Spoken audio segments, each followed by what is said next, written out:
Hello students, कैसे हो? तो आज हम क्या करेंगे?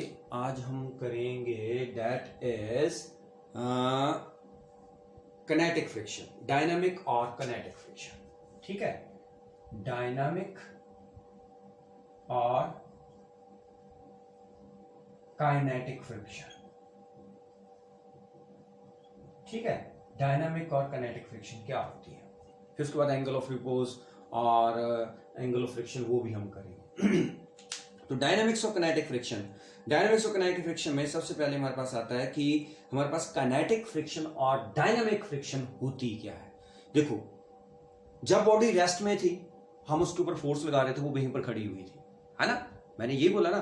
तो स्टेशनरी स्टेट में जो फ्रिक्शन लगती है उसको हम बोलते हैं स्टैटिक फ्रिक्शन, है ना? फिर हमने बोला कि maximum value of static friction क्या हो जाती है? Limiting force of friction. Limiting force of friction के बाद हमारे पास क्या आती है? किनेटिक फ्रिक्शन, जब बॉडी मूव करती है। तो अगर हम बोलेंगे डायनामिक और किनेटिक फ्रिक्शन, तो आप इसकी डेफिनेशन क्या लिखोगे? The force of friction, the force of friction which comes into play when one body, क्या बोला मैंने? The force of friction which comes into play when one body moves over the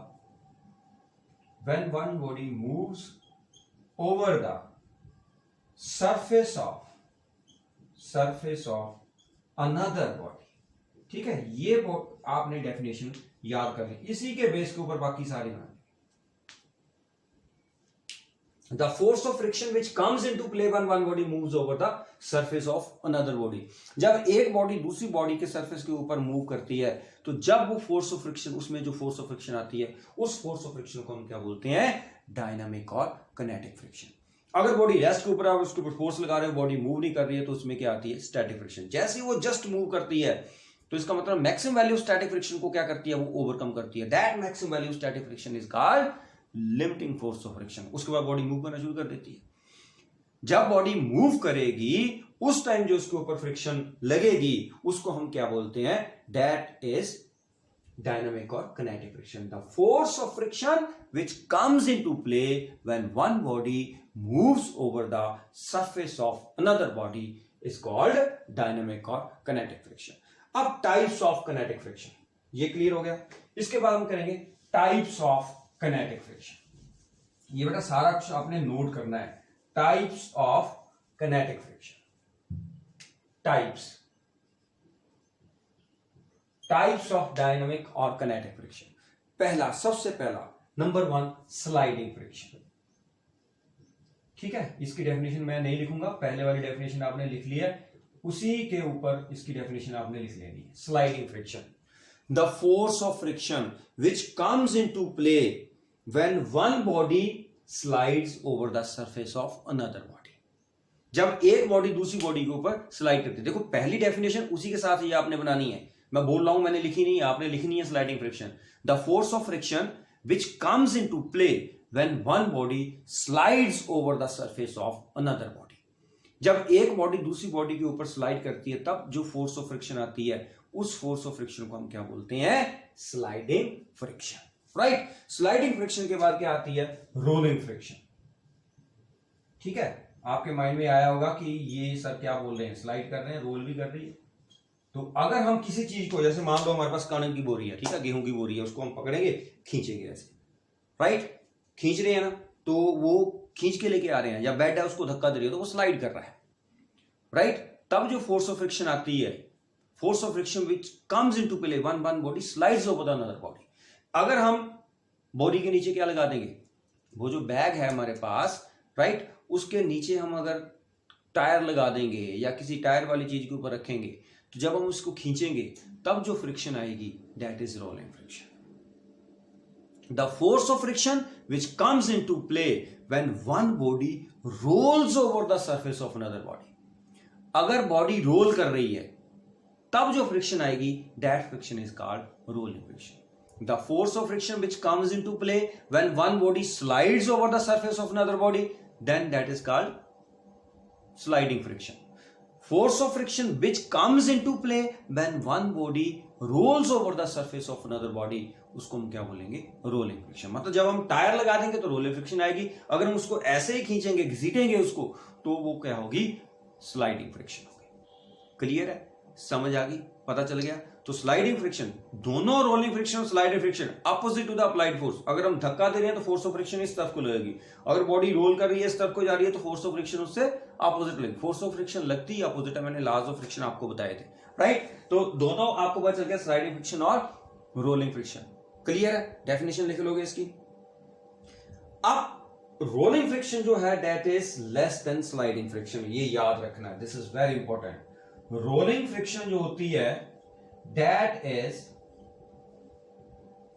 less than sliding friction. What does it mean, rolling friction sliding friction से क्या होती है, rolling friction sliding friction से क्या होती है, कम होती है। क्यों, क्योंकि आपको पता है कि जब हम किसी चीज को ऐसे खींचते हैं, स्लाइड करते हैं, तो हमें ज्यादा फोर्स लगानी पड़ रही है, क्योंकि वहां पर स्लाइडिंग फ्रिक्शन ज्यादा होती है। अगर हम उसके नीचे टायर लगा दें तो इजीली हमारे पास आ जाएगी, इसका मतलब फ्रिक्शन कम होगी, इजीली वो आ रही है। जब हम उसको अपने पास कर रहे हैं या उसको धकेल रहे हैं, वो इजीली जा रही है, क्योंकि जब उसके नीचे टायर लग जाएंगे तो वो इजीली मूव करेगी।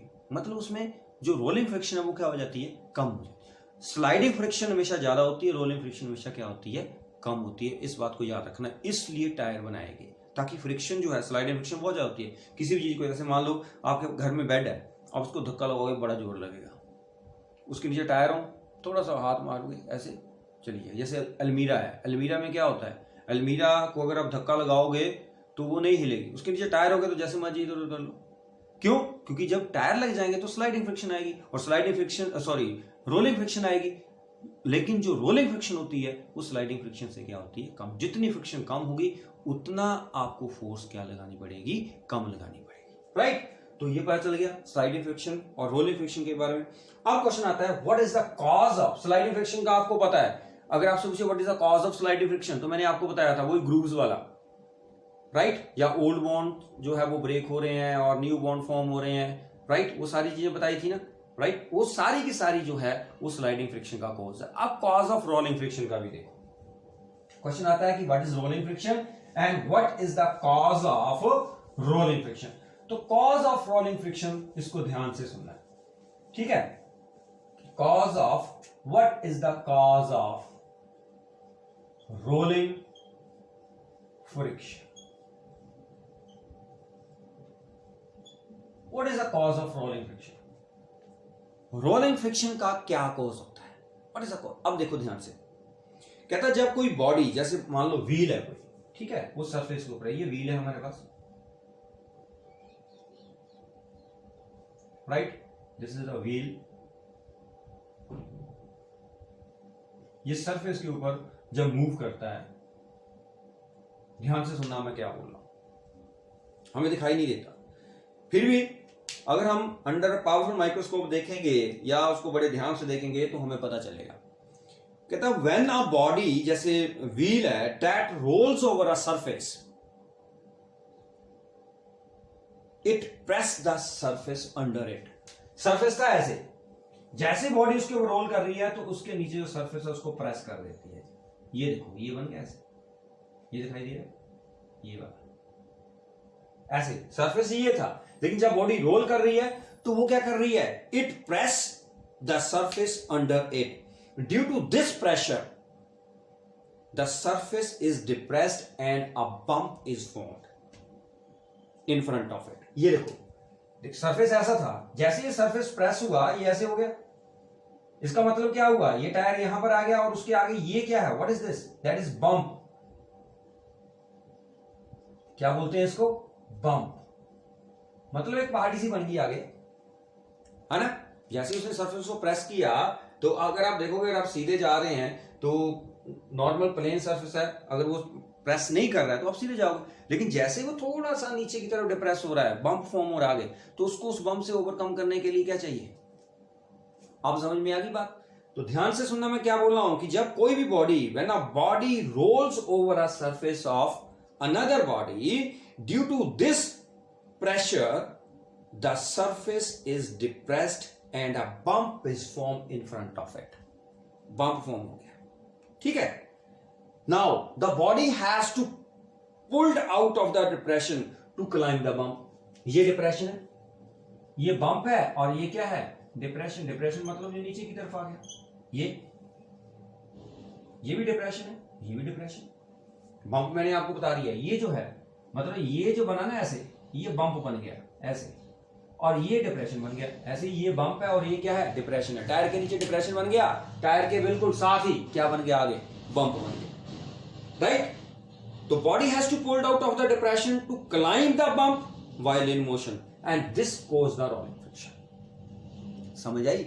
And this cause the rolling friction. तो ध्यान से सुनना, मैं क्या बोल रहा हूं फिर से, कि अगर हमारे पास कोई बॉडी है, जब वो रोल करती है, when the body rolls over a surface it press the surface under it. जो इसके अंडर सरफेस है उसको क्या करती है? प्रेस करती है। And due to this pressure जो सरफेस है वो डिप्रेस हो जाता है और उसके आगे एक बम्प क्रिएट हो जाता है। बम्प मतलब देखिए ना, ऐसे जा रहे से पहाड़ी सी बन गई उसके आगे, ठीक है? डिप्रेशन बन गया, डिप्रेशन के साथ ही वहां पर क्या क्रिएट हो गया? बम्प क्रिएट हो गया, ठीक है, इन front of it. Therefore the body has to pulled out. Body has to pulled out of the depression to climb the bump while in motion. Right? तो बॉडी ने जब मोशन में जाना है तो इस बम्प को क्या करना पड़ेगा? उसको क्लाइंब मतलब उसको पार करना पड़ेगा, ठीक है, निकलना पड़ेगा, डिप्रेशन से निकलना पड़ेगा, राइट? तो that cause the rolling friction, ठीक है? तो पेपर में जब आएगा तो आपने सीधा लिखना है कि जब हम किसी बॉडी को किसी के ऊपर रोल करते हैं, it pressed the surface under it, and due to this pressure the surface is depressed and bump is formed in front of the surface, and body has to be pulled out of the depression to climb the bump while in motion, and this caused the rolling friction. Clear है? पता चल गया? अब इसके बाद करेंगे हम variation of force of friction with applied force. Variation of force of friction with applied. ये डायग्राम भी आपने बनाना, जो मैंने बोला वो भी आपने लिखना है। Variation of applied force, variation of applied force, variation of applied force with friction, या variation of friction with applied force, या variation of applied force and force of friction. Variation of force of friction कर देते हैं, force of friction and applied force. बड़ा important topic है variation of force of friction with applied force, right? देखना, ध्यान से देखना। ये हमारे पास इसमें एक क्वेश्चन आता है बड़ा इंपॉर्टेंट, ये इस तरफ को हम अप्लाइड फोर्स कर देते हैं, राइट? इस तरफ को हम क्या कर देते हैं? Force of friction. ग्राफ को ध्यान से समझना, ठीक है? Force of friction and applied force, ध्यान से सुनना इसको। जब हम फोर्स अप्लाई करते हैं किसी बॉडी के ऊपर, पहले बॉडी रेस्ट के ऊपर होती है, ठीक है? When a force is applied on a body, body is at rest. मान लो हम धक्का लगा रहे हैं, ठीक है? मेरे पास ये बोर्ड है, मैं इसको धक्का लगा रहा हूं, या मेरे सामने कोई अलमीरा, मैं उसको धक्का लगा रहा हूं, राइट? मैं उसके ऊपर फोर्स अप्लाई कर रहा हूं, दैट इज अप्लाइड फोर्स। लेकिन बॉडी किस में है? रेस्ट में है। इसका मतलब क्या हुआ कि जब हम फोर्स अप्लाई कर रहे हैं, when we apply a force on a body and the body is at rest, it means जो फोर्स ऑफ फ्रिक्शन है that is called static friction.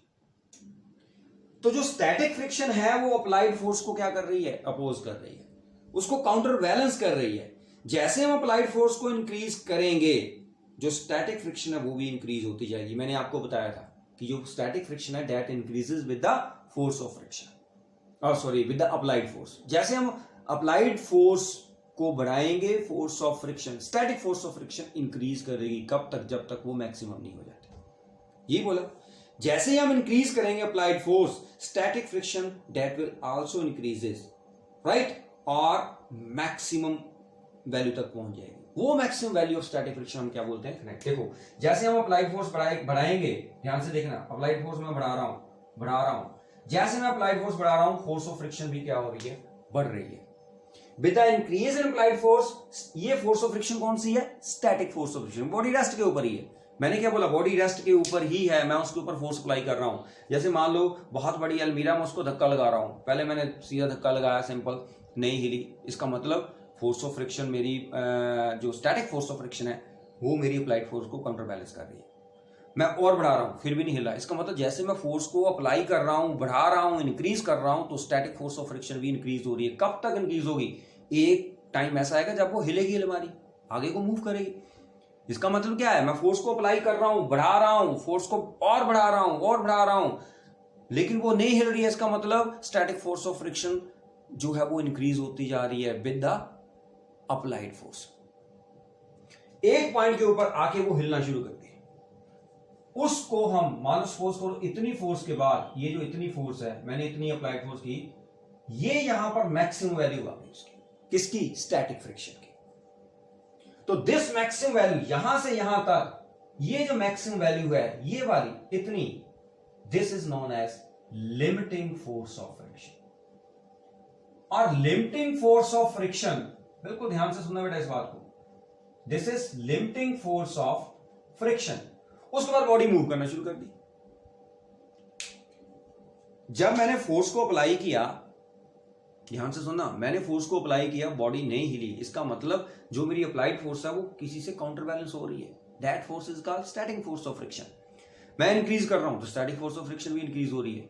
एक पॉइंट के ऊपर आके मेरी बॉडी मूव करना शुरू कर दी, इसका मतलब उससे जस्ट पहले, when the body is just going to slide या मूव कर रही है, जस्ट गोइंग टू मूव, उससे पहले जो friction I, that is maximum value of static friction. उसके बाद ही बॉडी मूव की, तो वो जो maximum value of static friction है उसको हम क्या बोलते हैं? Limiting force of friction. उसके बाद बॉडी मूव कर गई। लेकिन ये ग्राफ जब, अब बॉडी जब मूव करी, जैसे जैसे मैं फोर्स अप्लाई कर रहा हूं बॉडी मूव कर रही है, आपको पता जितनी देर धक्का लगाओगे उतनी ज्यादा वो मूव करता जाएगा। उसके बाद हमारे पास ग्राफ आता है ऐसे, देखना थोड़ा सा ध्यान से, ये नीचे की तरफ जाएगा फिर ऐसे आएगा। अब क्वेश्चन ये है नीचे की तरफ क्यों आया? यहां पर बॉडी आपकी मोशन में चली गई, और मोशन में क्या, जितनी ज्यादा आप फोर्स अप्लाई करोगे उतना बॉडी में क्या होगा? मोशन होगा। ठीक है, अब यहां तक थी आपकी स्टैटिक फ्रिक्शन, इस पॉइंट तक स्टैटिक फ्रिक्शन थी, मैक्सिमम वैल्यू स्टैटिक फ्रिक्शन होगी, लिमिटिंग फोर्स। उसके बाद बॉडी मूव करना शुरू कर दी तो आप स्टैटिक फ्रिक्शन रही, अब आपके पास किनेटिक फ्रिक्शन आ गई। समझ आई? जो किनेटिक फ्रिक्शन है वो यहां से लेके यहां तक किनेटिक फ्रिक्शन आ गई, अब शुरू हो गई। इसके बाद किनेटिक फ्रिक्शन है। इससे पहले हमारे पास क्या थी? इस पॉइंट से पहले हमारे पास स्टैटिक फ्रिक्शन थी, यहां तक मैक्सिमम वैल्यू स्टैटिक फ्रिक्शन होगी। उसके बाद हमारे पास क्या होगी? मोशन जो है वो बॉडी में आ गया, इसका मतलब किनेटिक फ्रिक्शन आ गई। मेरी बात ध्यान से सुनना, मैं ये अप्लाइड फोर्स अप्लाई कर रहा था तो मेरी force of friction, static force of friction साथ साथ में इंक्रीज हो रही थी विद द अप्लाइड फोर्स। यहां पर आके मैक्सिमम वैल्यू होगी स्टैटिक फ्रिक्शन की, उसके बाद बॉडी मूव करना शुरू कर दी। तो मैक्सिमम वैल्यू स्टैटिक फ्रिक्शन क्या होती है? Limiting force of friction. उसके बाद बॉडी मूव करना शुरू कर दी, लेकिन ये ग्राफ ऊपर से नीचे आ गया, ग्राफ ऊपर से नीचे आ गया। देखो ध्यान से, पहले सीधा गया फिर नीचे आ गया। क्यों? क्योंकि अब हमारे पास स्टैटिक फ्रिक्शन नहीं रही, अब हमारे पास क्या आ गई? किनेटिक फ्रिक्शन आ गई। और किनेटिक फ्रिक्शन जो है वो स्टैटिक फ्रिक्शन से क्या होती है? कम होती है, क्योंकि यहां तक ये स्टैटिक फ्रिक्शन थी और लिमिटिंग फोर्स ऑफ फ्रिक्शन थी। उसके बाद हमारे पास जो बॉडी है वो मूव करना शुरू कर दिया। जब बॉडी ने मूव करना शुरू कर दिया तो हमारे पास क्या आ गया? बॉडी ने मूव करना शुरू कर दिया तो हमारे पास जो friction I that is kinetic friction. और ये नीचे क्यों आया? क्योंकि जो अब हमारे पास यहां पर किनेटिक फ्रिक्शन है तो फ्रिक्शन ही है लेकिन किनेटिक फ्रिक्शन है, लेकिन किनेटिक फ्रिक्शन स्टैटिक फ्रिक्शन से क्या होती है? कम होती है, इसलिए ये ग्राफ थोड़ा सा नीचे आ गया। ठीक है, क्लियर है, पता चल गया। When the applied force increases beyond the limiting friction, the body just begin to slide over the surface on which it was resting. At this stage, the static friction is converted into kinetic friction, but kinetic friction जो है that is less than static friction. देखो, जो static friction है वो kinetic friction से बड़ी होती है, और जो kinetic friction है वो rolling friction, उसमें दो होते हैं, sliding friction और rolling friction. Sliding friction rolling friction से क्या होती है? ज्यादा होती है। ध्यान से सुनना, स्टैटिक फ्रिक्शन, किनेटिक फ्रिक्शन, या स्टैटिक फ्रिक्शन, स्लाइडिंग फ्रिक्शन और रोलिंग फ्रिक्शन, इनमें अगर आपने बताना है तो सबसे बड़ी स्टैटिक फ्रिक्शन, उससे कम स्लाइडिंग फ्रिक्शन, और सबसे कम क्या होती है? Rolling friction. अब बात क्लियर होगी? ठीक है, स्टैटिक फ्रिक्शन के दो पार्ट है, स्लाइडिंग और जो मैंने अभी बताया स्लाइडिंग और रोलिंग। तो स्लाइडिंग और रोलिंग में कौन सी फ्रिक्शन ज्यादा होती है? स्लाइडिंग फ्रिक्शन की वैल्यू ज्यादा होती है। किनेटिक फ्रिक्शन में अगर रोलिंग फ्रिक्शन आ रही है आपके पास तो रोलिंग फ्रिक्शन क्या होती है? कम होती है। ओके, तो ये पता चला क्यों आया ऐसे, क्योंकि हमारे पास पहले स्टैटिक फ्रिक्शन थी, उसके बाद वो मूव करना शुरू कर दिया। अब हमारे पास कौन सी फ्रिक्शन आ गई? कौन सी फ्रिक्शन आ गई बेटा? That is kinetic friction. और किनेटिक फ्रिक्शन स्लाइडिंग फ्रिक्शन या स्टैटिक फ्रिक्शन से क्या होती है? कम होती है। अब नेक्स्ट है हमारे पास क्वेश्चन आता है कि आपने साइकिल चलाया होगा, है ना? साइकिल चलाया होगा या आपने देखा होगा कि वो जो घोड़ा गाड़ी होती है, मतलब जो हमारे पास ईंट वगैरह लेके आते हैं, वो घोड़े के साथ और होती है ना, रेडी बोलते हैं जिसको हम, कार्ट बोलते हैं जिसको इंग्लिश में। तो आप ध्यान से देखना, जब भी आप साइकिल चलाते हो, या हम सिंपल साइकिल की बात लेते हैं, मान लो आपने साइकिल चलाया, ठीक है, आपने किसी को पीछे बिठाना है, तो अगर आपने साइकिल को खड़ा किया और पीछे बिठाया हुआ है और आप उसको क्या कर रहे हो, साइकिल को चलाने की कोशिश कर रहे हो, तो आपको फोर्स ज्यादा लगेगी। कभी भी देख लेना, अगर वही बंदा थोड़ा सा धक्का लगा के आपके साइकिल को फिर जंप लगा के आपके पीछे बैठ जाए तो आप इजीली मूव करोगे, आपको ज्यादा फोर्स नहीं लगानी पड़ेगी। करके देखना, साइकिल को बिल्कुल खड़ा करके बैठ जाना उसके ऊपर। अब आपने अपने फ्रेंड को या अपने ब्रदर से उसको बोलना कि पीछे बैठो, आपने फोर्स लगानी है, देखना आपको ज्यादा फोर्स लगानी पड़ेगी। उसके बाद फिर आपने देखना है कि आप उनको बोलना है कि साइकिल चल रहा है, आपने थोड़ा साइकिल को धक्का लगाना, फिर पीछे बैठना है जंप मार के, तो आपने देखना है कि आपको फोर्स जो है वो कम लगानी पड़ेगी। ऐसे ही हॉर्स और कार्ट, आपने कभी भी देखना है कि जो बंदे जो हैं हॉर्स के साथ कार्ट लगा के उसमें सामान ढोते हैं, तो पहले क्या करते हैं, वो हॉर्स को भी धक्का लगाते हैं, थोड़ा सा हॉर्स को मतलब पूरे कार्ट को धक्का लगाते हैं, वो धक्का लगा के फिर जब वो चलना शुरू हो जाता है फिर उसके ऊपर बैठते हैं। एकदम से बैठ के उसके ऊपर नहीं चलाते हैं, हॉर्स को ज्यादा फोर्स लगानी पड़ रही है इसी के कारण। क्यों? ध्यान से सुनना, जब आप साइकिल के ऊपर थे या हॉर्स वाले, सेम क्वेश्चन है, जब आप साइकिल के ऊपर बैठे थे सिंपल, राइट, तो आपने जैसे ही फोर्स लगाई आपको ज्यादा फोर्स लगानी पड़ी। इससे अच्छा क्या है कि साइकिल को आपने देखा होगा ना, कई बार क्या होता है कि साइकिल हम चलाते हैं, पहले साइकिल को आगे थोड़ा सा पैडल लगा के आगे की तरफ ऐसे लेके जाते हैं, फिर जंप लगा के इसके ऊपर बैठते हैं, तो हमारा इजीली चल जाता है, राइट, क्योंकि वो पहले किनेटिक फ्रिक्शन होता है। अगर साइकिल खड़ा है तो वो किस में है? स्टैटिक फ्रिक्शन में है। तो पहले वो स्टैटिक फ्रिक्शन में था, फिर आप उसको किनेटिक फ्रिक्शन में कर रहे हो, लेकिन जब वो पहले ही चल रहा था, आप जंप लगा के बैठे तो पहले किनेटिक फ्रिक्शन में था वो, इसलिए आपको फोर्स कम लगानी पड़ रही थी। उसमें यही है हमारे पास क्वेश्चन, हमारे पास क्या आता है कि horse pulling a cart has to apply a greater force to start the cart then to keep the cart in motion. ध्यान से सुनना, हॉर्स पुलिंग अ कार्ट, कोई भी हॉर्स है वो कार्ट को जब पुल कर रहा है, a horse pulling a cart has to apply a greater force to start the cart. Cart को स्टार्ट करने के लिए, मतलब एकदम से उसको मूव करने के लिए उसको ज्यादा फोर्स लगानी पड़ रही है, right, then to keep the cart in motion. जब वो मोशन में होता है, जब चलता रहता है, उसको फोर्स कम लगानी पड़ती है, लेकिन जैसे ही वो हॉर्स जो है वो कार्ट को स्टार्ट करता है, चलता है, उसको बहुत ज्यादा फोर्स लगानी पड़ रही है। क्यों लगानी पड़ रही है? उसके बाद वो मोशन में आ जाता है। जैसे मान लो आपने वो देखा ना, खेतों में साइकिल के पीछे रेडी लगी होती है और उसमें घास लगा के आते हैं, तो ऐसे थोड़ा कि पहले बैठ जाते हैं फिर रेडी को चलाते हैं। वो ध्यान से देखना, वो पहले रेडी को ऐसे आगे तरफ करते हैं, जब थोड़ा सा मोशन में आ जाती है फिर उस पर चढ़ते हैं, फिर पैडल मारते हैं। क्यों मारते हैं? क्योंकि जब आप हॉर्स की बात कर रहे हैं, when the horse apply a force to pull the cart in the beginning, the static force of friction also increases। पहले हॉर्स भी खड़ा हुआ था, उसके पीछे कार्ट भी थी, उस टाइम कौन सी थी? Static friction. तो उसको स्टैटिक फ्रिक्शन को ओवरकम करने के लिए पहले जैसे ही वो फोर्स अप्लाई कर रहा है, स्टैटिक फ्रिक्शन इंक्रीज हो रही है, इंक्रीज हो रही है, इंक्रीज हो रही है, इंक्रीज हो रही है, मैक्सिमम वैल्यू स्टैटिक फ्रिक्शन आएगी, फिर उसको ओवरकम करके तब जाके वो मोशन में आएगा। अगर हम उसको पहले ही धक्का लगा के उसको क्या करें, थोड़ा सा आगे की तरफ कर दें, तो वो पहले ही किसमें आ जाएगा? मोशन में आ जाएगा।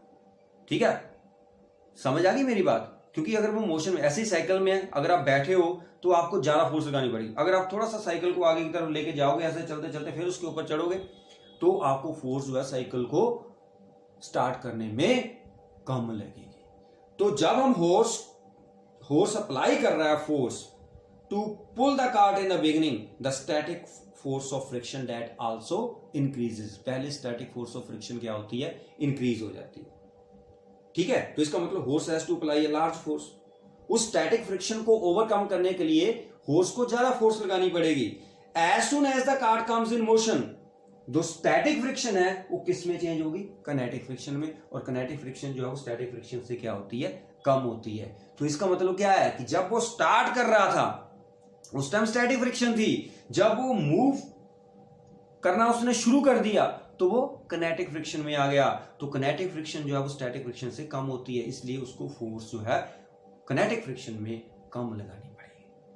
ठीक है, मतलब जब जैसे उसने स्टार्ट करना है उस टाइम स्टैटिक फ्रिक्शन है वो ज्यादा होती है, उसको फोर्स ज्यादा लगानी पड़ेगी। लेकिन जब वो मूव करना शुरू कर दिया, मोशन में आ गया, तो उस टाइम फ्रिक्शन कौन सी आ गई, किनेटिक फ्रिक्शन, तो उस टाइम उसको कम फोर्स लगानी पड़ेगी। जैसे आप साइकिल को जैसे ही आपने स्टार्ट करना है ना, मतलब चलना है, उस टाइम ज्यादा आपको फोर्स लगानी पड़ती है। उसके बाद जब वो चल पड़ा तो आप धीरे धीरे पेडल मार के चलते जाते हो।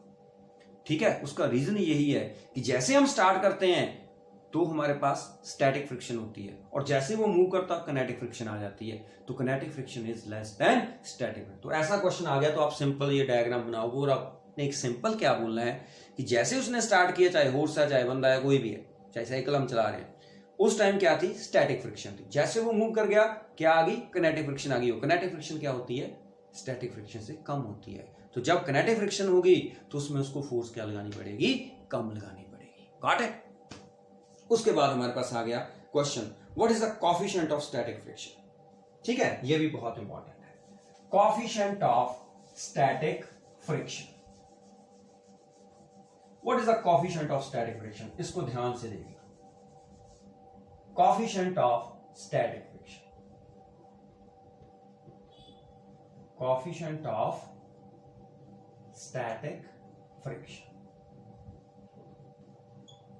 What is the coefficient of static friction?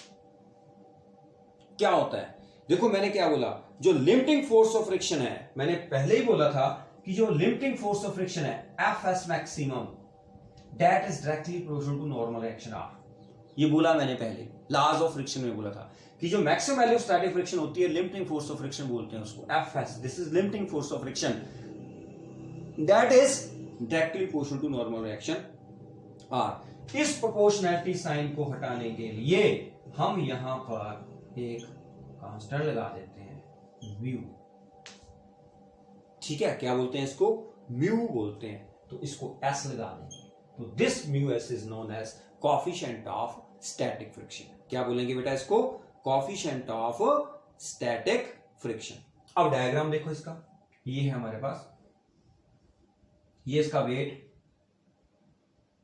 mg, तो आपको पता कि नॉर्मल रिएक्शन R होगा इस तरफ को, ठीक है, ऊपर की तरफ। ये हमारे पास सरफेस है, तो अगर बॉडी हमारी इस तरफ को मूव कर रही है, अगर बॉडी उस तरफ को मूव कर रही है, हमने फोर्स इस तरफ को लगाई है, दिस इज अप्लाइड फोर्स, तो इस तरफ को हमारे पास क्या लगेगी, ये, दैट इज स्टैटिक फ्रिक्शन। ऐसे ही होता है, इस तरफ को स्टैटिक फ्रिक्शन लगेगी। तो maximum value of static friction हमारे पास क्या होती है, लिमिटिंग फोर्स ऑफ फ्रिक्शन। तो लिमिटिंग फोर्स ऑफ फ्रिक्शन का मैग्नीट्यूड किसके डायरेक्टली प्रोपोर्शनल होता है, नॉर्मल रिएक्शन R के।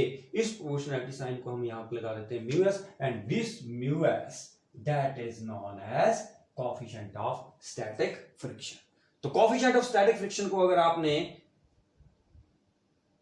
डिफाइन करना है तो मैंने आपको बता दिया कि ये किसके बराबर होगा, म्यू एस किसके बराबर होगा, upon R। Mu S upon R मतलब ratio of limiting force of friction and normal reaction R, इसको हम क्या बोलेंगे, कोएफिशिएंट ऑफ स्टैटिक फ्रिक्शन। इसका कोई यूनिट नहीं होता, it has no unit, it is just a number. No unit, याद रखना है, इसका कोई भी यूनिट नहीं होता, it is just a number. अगर आपसे पूछे कि इसका, क्योंकि ये भी फोर्स है, ये भी फोर्स है, normal reaction is also a force, force और फोर्स, ये भी फोर्स है, ये भी फोर्स है, राइट। तो दोनों के यूनिट क्या हो गए, कैंसिल हो गए, कैंसिल हो गए कि नहीं। तो इसका ना तो कोई यूनिट होता है कोएफिशिएंट ऑफ स्टैटिक फ्रिक्शन का, it is just a number. तो ratio of the limiting force of friction and normal reaction R, इसको हम क्या बोलते हैं, that is coefficient of static friction, right. कोई यूनिट नहीं है, it is just a number. ऐसे ही हमारे पास किनेटिक फ्रिक्शन आ जाता है, राइट। उसमें क्या करना है हमने, यहां पर Fk लगा देना, coefficient of kinetic friction. Next is coefficient of kinetic friction. जब बॉडी मूव कर रही है, तो हमारे पास क्या आएगा, coefficient of kinetic friction that is also directly proportional to normal reaction R. अब बॉडी क्या कर रही है हमारी, मूव कर रही है, राइट। जब बॉडी मूव कर रही है तो हमारे पास फ्रिक्शन कौन सी आएगी, दैट इज काइनेटिक फ्रिक्शन, ठीक है। अब बॉडी मूव कर रही है, ये एक्सेलरेट हो रही है, इस तरफ को जा रही है, तो उस टाइम जो हमारे पास फ्रिक्शन आएगी उसको हम बोलेंगे काइनेटिक फ्रिक्शन, F ठीक है, क्लियर है। इसमें भी हम क्या करेंगे, प्रोपोर्शनैलिटी साइन है तो coefficient, this is kinetic friction, इसको हम लिखेंगे mu k R. So this implies mu k that is equal to F k over R. कुछ नहीं है, एस की जगह के कर दिया हमने, राइट। लेकिन आर किसके बराबर होता है, जैसे पहले केस में भी किया था, आर जो है वो mg के बराबर। देखो ये एग्जैक्टली अपोजिट है, तो आप आर की जगह यहां पर mg भी लिख सकते हो, because R is equal to mg। ऐसे ही आप पहले स्टैटिक फ्रिक्शन में भी लिख सकते हो, क्योंकि हमारे पास जो स्टैटिक फ्रिक्शन आई थी, maximum value of static friction ऐसे ही था ना, Fs upon R that is mu s, ये म्यू एस का था। आप आर की जगह वहां पर भी mg लिख सकते हो, कोई फर्क नहीं है, क्योंकि आर जो है वो mg के बराबर है दोनों केसेस में। अगर आपके पास काइनेटिक फ्रिक्शन है तो आप क्या करोगे, एफ के अपॉन आर लिख दोगे, R is equal to mg। अगर आपके पास स्टैटिक फ्रिक्शन है, राइट, तो आप F S maximum upon R is equal to mu s लिख सकते हो, या F S maximum upon R that is equal to mu s. R की जगह mg लिख दो, mg का आर लिख दो, because R is equal to mg, exactly opposite है इसमें। अगर हमारी सरफेस क्या है, हॉरिजॉन्टली दोनों बराबर है, पैरेलल टू सरफेस, ठीक है। ये नहीं है कि ये टेढ़ा मेढ़ा है, उसमें नहीं है, उसमें आर mg के बराबर नहीं होगा, ठीक है। अगर हम बॉडी को हॉरिजॉन्टली रख रहे हैं, राइट, ये सरफेस और इसका सरफेस दोनों पैरेलल है आपस में एक बॉडी के ऊपर, सिंपल, मतलब हॉरिजॉन्टली है सारे, तब आर किसके बराबर होगा, mg के बराबर होगा। ओके, क्लियर है। कुछ नहीं करना है, जब अगर आपके पास स्टैटिक फ्रिक्शन है तो आप एफ एस मैक्सिमम लिखोगे डायरेक्टली प्रोपोर्शनल टू आर, और यहां पर एस आ जाएगा, ओके। अगर आपके पास काइनेटिक फ्रिक्शन है तो के गया, तो काइनेटिक फ्रिक्शन कब आता है, which comes into play when one body moves over the surface of another body. और आपको यह भी पता है कि जो काइनेटिक फ्रिक्शन होती है वो स्लाइडिंग फ्रिक्शन से या स्टैटिक फ्रिक्शन से क्या होती है, मतलब रोलिंग फ्रिक्शन, स्टैटिक फ्रिक्शन। जब हम काइनेटिक फ्रिक्शन की बात करते हैं उसमें दोनों ही बातें आती हैं, कौन कौन सी, स्लाइडिंग और रोलिंग। स्टैटिक फ्रिक्शन में बॉडी रेस्ट के ऊपर होती है, तो स्टैटिक फ्रिक्शन इन दोनों से बड़ी है, ठीक है। और अगर आप स्लाइडिंग और काइनेटिक की बात कर रहे हो तो काइनेटिक फ्रिक्शन सबसे कम किस में होती है, रोलिंग फ्रिक्शन। रोलिंग फ्रिक्शन दो है, स्लाइडिंग और रोलिंग। काइनेटिक फ्रिक्शन जो है दो पार्ट में है, कंफ्यूज नहीं होना है, काइनेटिक फ्रिक्शन दो पार्ट में होती है, स्लाइडिंग और रोलिंग। रोलिंग फ्रिक्शन सबसे कम होती है, राइट, इससे बड़ी स्लाइडिंग फ्रिक्शन, इससे बड़ी स्टैटिक फ्रिक्शन, और सभी से बड़ी लिमिटिंग फोर्स ऑफ फ्रिक्शन, क्योंकि लिमिटिंग फोर्स ऑफ फ्रिक्शन क्या होती है, maximum value of static friction. अब पता चला, समझ आ गई। लिमिटिंग फोर्स ऑफ फ्रिक्शन सबसे बड़ी होती है, उससे कम स्टैटिक फ्रिक्शन है। Limiting force of friction static friction नहीं है, वो मैक्सिमम वैल्यू स्टैटिक फ्रिक्शन है। उसके बाद आगे स्लाइडिंग, स्लाइडिंग के बाद रोलिंग, क्लियर है। जब हम काइनेटिक की बात कर रहे हैं तो काइनेटिक में दोनों आती है, स्लाइडिंग में भी काइनेटिक फ्रिक्शन ही होती है, रोलिंग में भी काइनेटिक फ्रिक्शन होती है, लेकिन जब बॉडी रेस्ट के ऊपर होती है उस टाइम उसके ऊपर कौन सी फ्रिक्शन होती है, static friction. Got it, clear. तो ये आपको कोएफिशिएंट ऑफ फ्रिक्शन भी मैंने बता दिए, R is equal to mg आप पुट कर सकते हो वहां पे, ठीक है। अब इसके बाद है हमारे पास next is that is angle of friction, that is very important, ठीक है। एंगल ऑफ फ्रिक्शन क्या होता है और एंगल ऑफ रिपोज। पहले आपने इन दोनों की डेफिनेशन लिख लेनी है, एंगल ऑफ फ्रिक्शन और एंगल ऑफ रिपोज की, क्योंकि फिर वो जो डेफिनेशन है ना वो मैंने पहले ही लिखी हुई थी, तो ये पहला क्या है हमारे पास, ये समझा आपको मैं बाद में दूंगा, पहले डेफिनेशन लिख लो। एंगल ऑफ फ्रिक्शन क्या होता है, the angle between the normal reaction and the resultant of limiting force of friction and normal reaction are, that is called, क्या बोलते हैं हम इसको, एंगल ऑफ फ्रिक्शन। आप नोट कर लो, समझा मैं आपको देता हूं। उसके बाद आ गया angle of repose, REPOSE, the minimum angle made by the inclined plane with the horizontal surface such that the body lying on the inclined plane on the inclined plane is just यहां से यहां तक is just eight the verge of VERGE just at the verge of sliding down an inclined plane.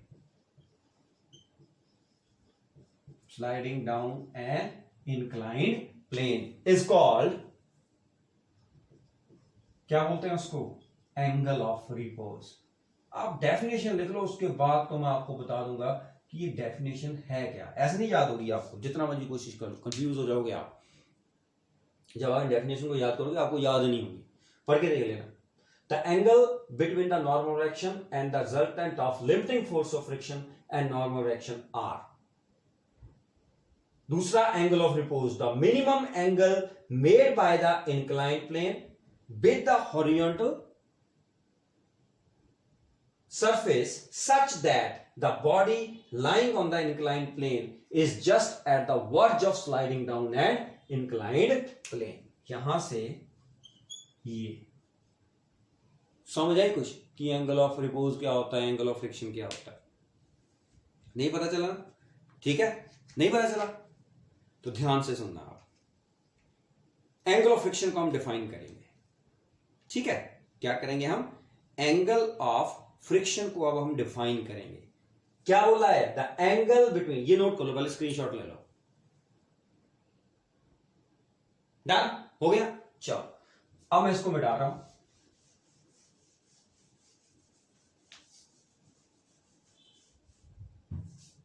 क्या बोला मैंने कि angle between normal reaction the resultant of limiting force of friction. मेरे पास एक बॉडी है, ये बॉडी, इसके ऊपर दूसरी बॉडी मैंने लगा दी, ये राइट. ध्यान से सुनना, दो बॉडीज हैं, एक बॉडी दूसरी बॉडी के ऊपर है. अब इस बॉडी को मैं इस तरफ को खींच रहा हूं, अप्लाइड फोर्स. समझ आ रही है मेरी बात? मैं बॉडी को इस तरफ को खींच रहा हूं, इस तरफ को फोर्स लग रही है, राइट. बॉडी के ऊपर अप्लाइड फोर्स इस तरफ को लग रही है. अब ये जो बॉडी है, ये बॉडी, इसका weight mg, vertically downward. Weight हमेशा क्या होता है? वर्टिकली डाउनवर्ड, बिल्कुल सीधा वर्टिकली डाउनवर्ड. ठीक है, ये हमारे पास वेट है. मेरे से लाइन ये सीधी नहीं भाई, ये सीधी नहीं लग रही है बेटा, ये लो, ये लो, ऐसे. अब सीधी है. ठीक है, ये वेट है हमारे पास mg. ठीक है, ये लो यार. अब एक बार लाइन बचती है ये सीधी, उसके बाद नहीं बचती है. ओके, वर्टिकली डाउनवर्ड होती है. अब नॉर्मल एक्शन क्या होता है ये भी पता है आपको. ये नॉर्मल एक्शन भी मैंने आपको बता दिया पहले लेक्चर में.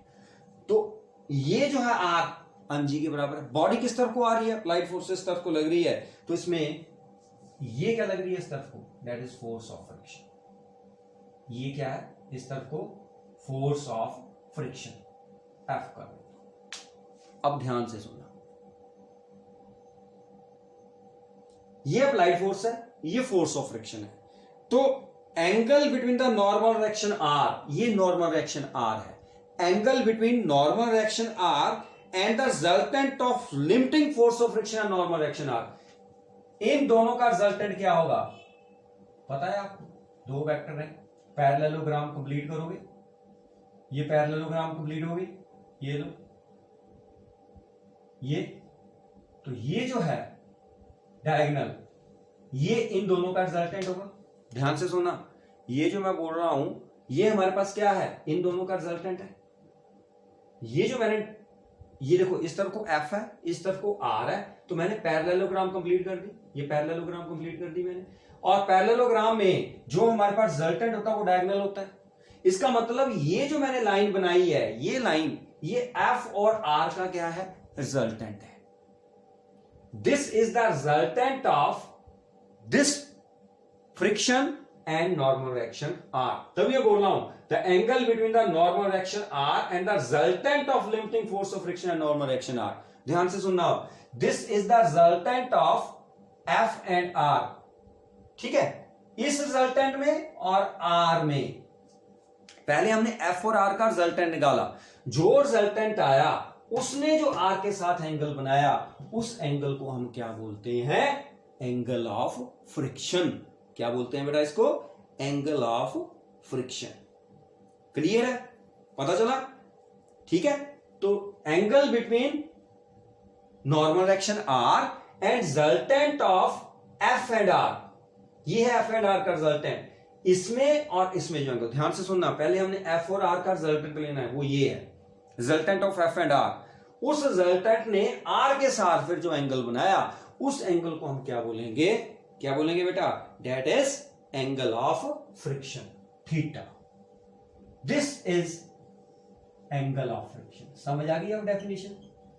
ये है हमारे पास एंगल ऑफ फ्रिक्शन। ओके, मतलब ये एफ है तो ये भी एफ होगा, राइट? ये आर है तो ये भी आर होगा। अगर इसमें आप tan थीटा निकालोगे, tan थीटा, ये सामने वाला क्या होगा, परपेंडिकुलर, ये बेस, ये क्या है, हाइपोटेन्यूज। तो tan थीटा हमारे पास किसके बराबर होगा, ध्यान से देखो, किसके बराबर होगा, ये एफ है तो ये भी एफ है, तो perpendicular upon base F upon R, ये हमारे पास क्या आ गया, tan थीटा। लेकिन एफ अपॉन आर किसके बराबर होता है बेटा, एफ अपॉन आर किसके बराबर होता है, कोएफिशिएंट ऑफ स्टैटिक फ्रिक्शन, क्योंकि ये is equal to tan theta. तो tan थीटा किसके बराबर आ गया, म्यू एस के बराबर। व्हाट इज थीटा हियर, समझ आ गई? क्योंकि ये अगर हम इस ट्रायंगल में देखेंगे तो ये परपेंडिकुलर है, ये क्या है, बेस है, राइट? तो perpendicular upon base tan theta होगा। ये किसके बराबर है, जितना एफ है, ये कितना है आर, तो एफ अपॉन आर किसके बराबर हो गया, tan थीटा। लेकिन एफ अपॉन आर किसके बराबर है, हमने पहले अभी किया, that is a coefficient of static friction, वो tan थीटा के बराबर हो गया। ठीक है, इस बात को याद रखना है कि coefficient of static friction tan theta के बराबर होता है। तो जब भी हम एंगल ऑफ फ्रिक्शन लेंगे तो उस टाइम हमारे पास बॉडी जो है वो इक्विलिब्रियम में होगी, r is equal to mg। Body इस तरफ को मूव कर रही है, ये इक्विलिब्रियम स्टेट है, उस time r is equal to mg के बराबर होगा, और हमने क्या करना है, इसका tan थीटा फाइंड करना है। ओके, क्लियर होगी बात? इसके बाद बेटा नेक्स्ट देखो, हमारे पास आ गया angle of repose. Angle of repose में मैंने क्या बोला, मिनिमम एंगल, ये समझ आ गया आपको? बस एंगल ऑफ रिपोज, थोड़ा सा लेक्चर आज बड़ा हो गया क्योंकि एंगल ऑफ रिपोज भी मैंने आपको बताना था। वो डेफिनेशन आप बार बार पढ़ोगे आपको समझ नहीं आएगी, देख लेना, नहीं समझ आएगी, ये भी नहीं आपको समझ आनी थी। अब angle of repose, minimum angle made by the inclined plane with the, क्या बोला था, minimum angle made by the inclined plane with the horizontal surface. ये हमारे पास इंक्लाइंड प्लेन है, ये हमारे पास हॉरिजॉन्टल सरफेस है, यहां पर एक बॉडी है, ध्यान से देखना आप इसको, ये बॉडी जो है इसका वेट वर्टिकली डाउनवर्ड होगा। अब इस बॉडी और इसके कॉन्टैक्ट के बिल्कुल परपेंडिकुलर हमारे पास क्या होगा, नॉर्मल डायरेक्शन आर। ये मैंने बताया था नॉर्मल डायरेक्शन क्या होता है कि कॉन्टैक्ट, जो सरफेस इन कॉन्टैक्ट है उनसे क्या होता है, परपेंडिकुलर, ये राइट। ये हमारे पास क्या है, नॉर्मल डायरेक्शन आर। ठीक है, अब वो क्या बोल रहा है, ध्यान से सुनना, ये वेट है, ये नॉर्मल डायरेक्शन आर है, वो कहता है कि angle made by the inclined plane with the horizontal surface such that the body lying on the inclined plane just at the verge of sliding down an inclined plane, right? मतलब body inclined plane के ऊपर है, eight the verge of sliding, वो slide नहीं कर रही है, eight the verge, मतलब वो स्लाइड, जैसे मान लो सपोज करो ये है हमारे पास कोई चीज, हाँ ये ले लेता हूं, चलो ये मान लो कोई लॉकेट है मैंने रखा, कोई बॉडी है, ये देखना ध्यान से, ये मैं कर रहा हूं, ये मेरा इंक्लाइंड प्लेन, ये देखना ध्यान से, ये करी मूव कर गई ना, करी ना मूव ये, लेकिन मूव करने से जस्ट पहले ध्यान से देखना, ये मेरा हॉरिजॉन्टल सरफेस है, ये इंक्लाइंड प्लेन बना रहा हूं मैं, ये देखना, ये बॉडी मूव कर रही है, ये मूव कर गई, इससे पहले थोड़ा सा, मतलब जब ये मूव नहीं की थी, that is verge of sliding, eight the verge, मतलब स्लाइड कर नहीं रही थी, मतलब स्लाइड करने ही वाली थी बस, eight the verge of sliding, मतलब हम कहते हैं ना कि वो बिल्कुल किनारे पर थी।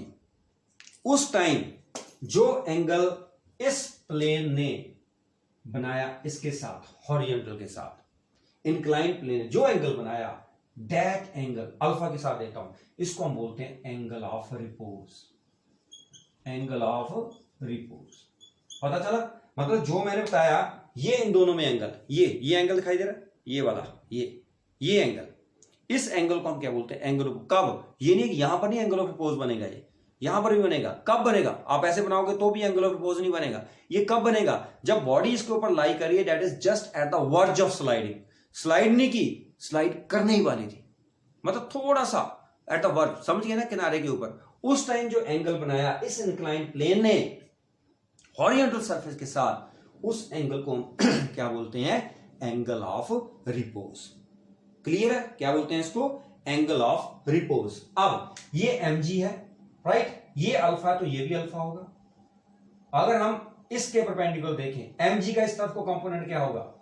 mg cos अल्फा, और इसके परपेंडिकुलर क्या होगा इस तरफ को? mg sin alpha. बताया था ना मैंने कंपोनेंट, ये mg है, mg के ये दोनों परपेंडिकुलर कंपोनेंट, ये देखो ये दोनों आपस में परपेंडिकुलर है, ये देखो ये परपेंडिकुलर है दोनों। तो mg ने इसके साथ एंगल बनाया तो mg cos अल्फा इधर हो गया, mg ने इसके साथ एंगल नहीं बनाया था तो ये क्या बन गया? sin alpha. दोनों परपेंडिकुलर कंपोनेंट है। तो r किसके बराबर हुआ? Eight the verge of sliding r किसके बराबर हुआ? mg cos अल्फा, क्योंकि वर्ज ऑफ स्लाइडिंग है, इक्विलिब्रियम पोजीशन के ऊपर है, मूव नहीं कर रहे हैं, just eight the verge of sliding, right? r किसके बराबर है? mg cos अल्फा के बराबर। ठीक है, अब बॉडी नीचे की तरफ जा रही है तो इसका मतलब फोर्स ऑफ फ्रिक्शन इस तरफ को लगेगी, लेकिन body at the just verge of sliding है, स्लाइड नहीं की, इसका मतलब ये दोनों आपस में क्या है? बैलेंस है, तभी नहीं वो जा रही।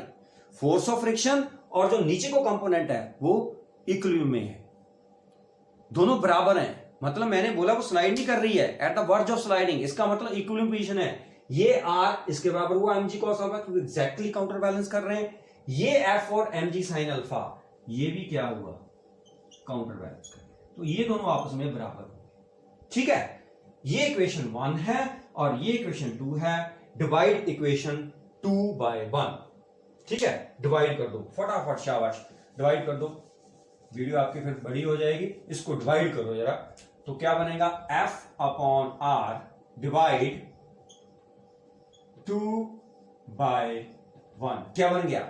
f upon r means mg sin alpha upon mg cos alpha. mg cancel, क्या बचा? f upon r sin upon cos tan alpha. लेकिन f अपॉन r है किसके बराबर बेटा? What is f upon r? ये है म्यू, जल्दी बोलो, किसके बराबर है? Coefficient of static friction. तो इसका मतलब म्यू एस भी हमारे पास किसके बराबर आ गया? tan अल्फा के बराबर। ठीक है, हमारे पास पहले जो हमने किया tan थीटा भी किसके बराबर आ गया? tan थीटा, थीटा क्या था वहां पे? Angle of friction. अल्फा यहां पर क्या है? That is angle of repose. What is that? That is angle of repose. तो अब म्यू एस टेंजेंट थीटा के बराबर आया, म्यू एस tan अल्फा के बराबर भी आ गया। तो इन दोनों क्वेश्चन को देखो, tan थीटा किसके बराबर आ गया? tan alpha. सो थीटा किसके बराबर आ गया? अल्फा के बराबर।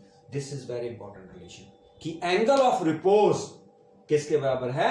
एंगल ऑफ फ्रिक्शन के बराबर है। तो angle of friction is equal to angle of repose. ये प्रूव करना आता है कि define angle of friction and angle of repose and prove that कि एंगल ऑफ फ्रिक्शन जो है that is equal to angle of repose. Got it? समझ आई? राइट? तो एंगल ऑफ फ्रिक्शन किसके बराबर है? एंगल ऑफ रिपोज के बराबर है। मेरी बात समझ आ गई आपको? ये बहुत ही इंपॉर्टेंट है ये रिलेशन जो है। और दूसरा ये पता चल गया आपको, this angle is called angle of repose. और एंगल ऑफ फ्रिक्शन में मैंने क्या बताया था? ये वाला, ये F था, इस तरफ को R था, और ये रिजल्टेंट था किसका? F और R का। तो इस रिजल्टेंट में और इस R में जो एंगल था उसको हम क्या बोलते हैं? Angle of friction.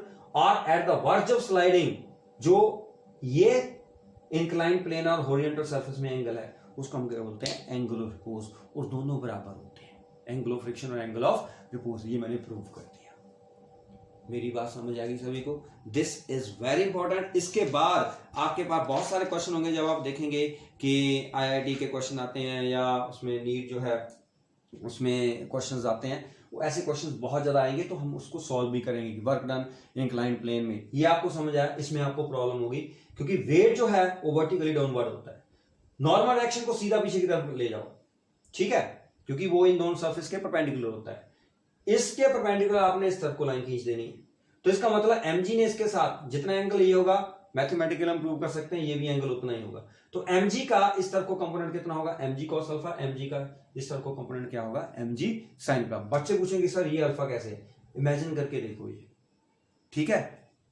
मैथमेटिकली आप इसको प्रूव कर सकते हो, इसको आप जैसे नीचे लेके आओगे ये एंगल और ये एंगल बराबर होगा, ठीक है, क्लियर है। तो मैथमेटिकली आप इसको प्रूव कर सकते हो कि अल्फा जो है ये अल्फा और ये अल्फा दोनों बराबर, मतलब अगर ये एंगल अल्फा है तो ये भी अल्फा, अगर ये 30 डिग्री है तो ये भी 30 डिग्री, ये 45 है तो ये भी 45 होगा।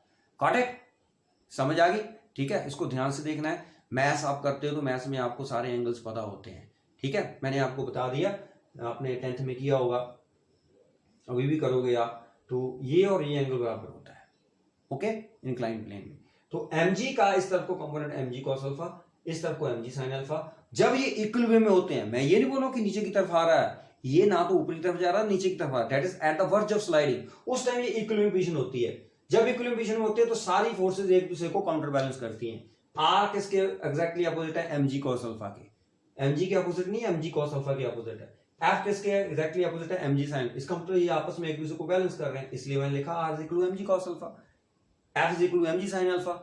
समझ आ गई, ये इसके बराबर है, ये इसके बराबर है, तभी वो इक्विलिब्रियम स्टेट में आई, राइट। फिर हमने इनको डिवाइड कर दिया, डिवाइड करने के बाद टेंजेंट अल्फा आ गया। तो टेंजेंट अल्फा उसमें भी हमारे पास म्यू एस के बराबर था और टेंजेंट थीटा भी म्यू एस के बराबर था, दोनों को इक्वेशन को बराबर कर दो तो थीटा अल्फा के बराबर आ गया। एनी प्रॉब्लम, ठीक है, ध्यान से पढ़ना है, इसको बार बार देखना है। और +1 में बेस अगर आपका फिजिक्स का बन गया, आपको कोई नहीं रोक सकता IIT क्लियर करने में या नीट क्लियर करने में, ओके, गुड बाय।